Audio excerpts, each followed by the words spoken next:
અને જો ભાઈ અધર્મના માર્ગે કોઈ મોટું થાતું હોય તો આજ દુર્યોધનની વાહવા થાતી હોવી જોઈએ ને સમાજમાં. આ રામાયણ મહાભારત ભાગવત શા માટે છે? જો અધર્મના બેસ ઉપર કોઈ મહાન થાતો હોય, સુખી થાતો હોય તો આજ રાવણ સુખી હોવો જોઈએ ને. અને આજ દુનિયામાં સમાજમાં રાવણની નામના હોવી જોઈએ ને.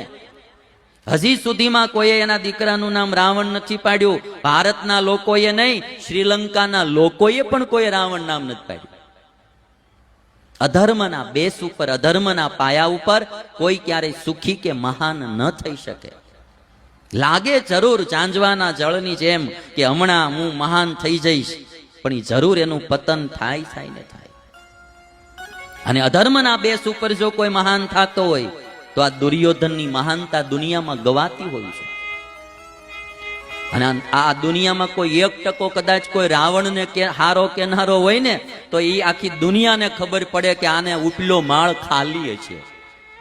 હોય 1% કદાચ એવો નીકળે નાસ્તિક માણા કે ભાઈ હું તો રાવણને હારો કહું છું, તો બધાને ખબર પડે કે એને ચહકી ગયું છે.